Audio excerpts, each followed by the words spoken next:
Assalamualaikum warahmatullahi wabarakatuh. Bagaimana kabarnya hari ini? Wah, alhamdulillah baik. Nah, kalian sekarang bertanya-tanya kan, kenapa kelas 2 dan kelas 3 dijadikan satu?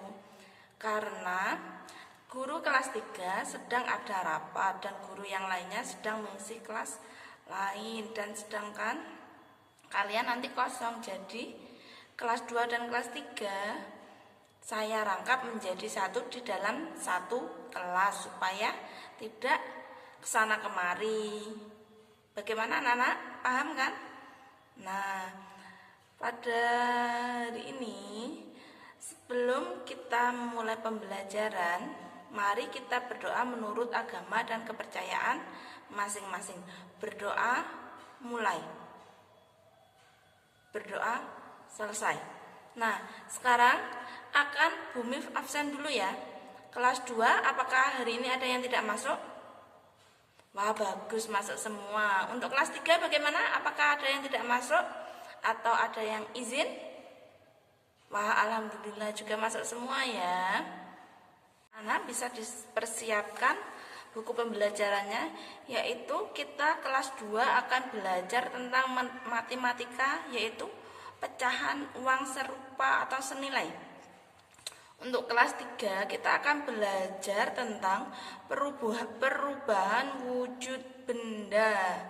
Tolong untuk kelas 3 dibaca LKS-nya halaman 64. Dibaca dulu ya. Sekarang Bu Mif ingin menjelaskan ke kelas 2 terlebih dahulu. Nah, untuk kelas 2 disimak Bu Mif ya. Pecahan senilai atau uang serupa yaitu jumlah alat tulis yang dibeli wayan. Nah, Bu Mif memiliki contoh.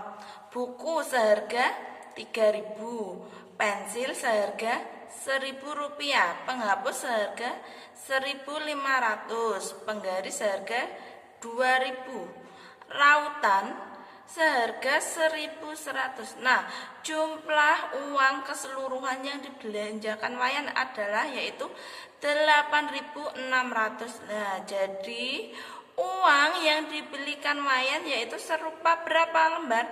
Berapa lembar? 1 lembar uang 5 ribuan, 1 lembar uang 2 ribuan, 1 lembar uang 1.000-an, dan 3 keping uang Rp200.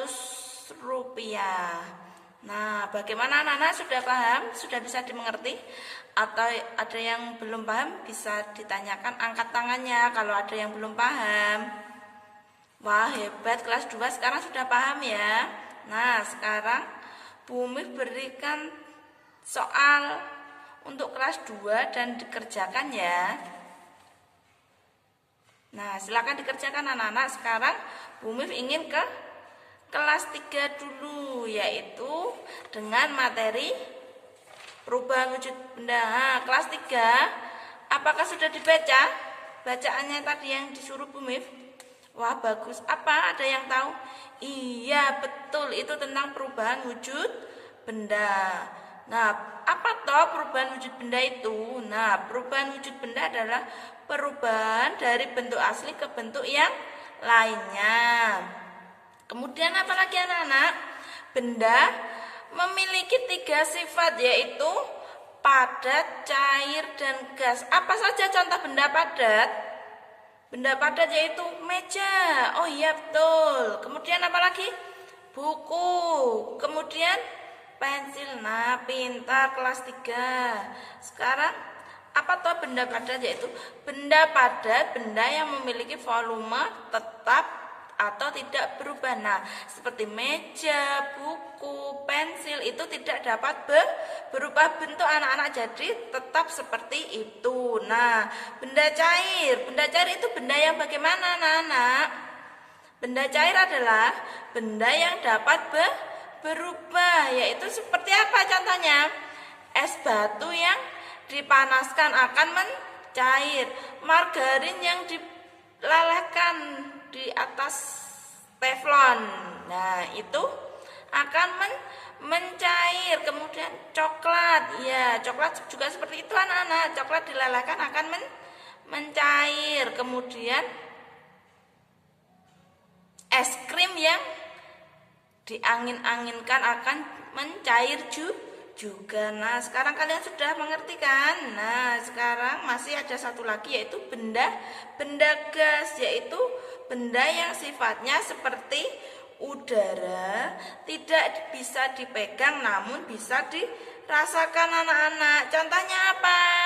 Yaitu uap air dan udara. Udara itu tidak bisa dipegang anak-anak. Apakah kalian bisa megang udara? Siapa yang bisa megang udara? Bisa angkat tangan? Ada yang bisa? Tidak bisa kan? Nah, semua tidak bisa kan? Nah, itu. Tapi udara bisa dirasakan. Ketika cuaca dingin, tubuh kita akan menjadi terasa dingin. Kalau uap air itu kan tidak bisa dirasakan ya, tidak bisa dipegang ya, tapi bisa dirasakan. Nah, contohnya misal kita merebus air lah, itu kan muncul uapnya, tangan kita disela-selakan di uap air itu. Nah, itu kan terasa hangat atau terasa panas. Bagaimana anak-anak, sudah paham? Wah, bagus, alhamdulillah sudah paham ya. Sekarang Bu Mip ingin memberi soal kepada kalian, silahkan dikerjakan terlebih dahulu. Ada di LKS halaman 65. Nah, bagaimana untuk kelas 2? Apakah sudah selesai mengerjakannya? Wah, hebat, sudah selesai ya anak-anak. Sekarang tolong bukunya bisa dikumpulkan di meja Bu Mip ya anak-anak. Bagaimana dengan kelas 3? Apakah ada masalah? Kalau tidak ada, kalau sudah selesai bisa dikumpulkan di meja. Nanti saya koreksi bagaimana hasilnya ya. Wah, untuk hasil dari kelas 2 sekarang sudah cukup bagus ya anak-anak. Sudah ada yang paham. Nanti kalau belum paham bisa dijelaskan lagi ya. Kelas 2 nilainya sudah bagus-bagus, sudah mencapai KKM. Wah, sudah pandai semua. Sekarang giliran kelas 3. Nah, kelas 3 juga sudah pandai, sudah bisa mengerjakan, sudah memahami materi yang dijelaskan oleh Bu Mip. Nah, pada hari ini pembelajaran sudah selesai. Nah, anak-anak, sebelum kita mengakhiri pembelajaran hari ini, jangan lupa kita harus belajar, harus tetap semangat untuk sekolah, mengejar cita-cita kita. Nah, pembelajaran pada hari ini selesai, mari kita akhiri. Sekian hari ini, Bu Mip tutup. Wassalamualaikum warahmatullahi wabarakatuh.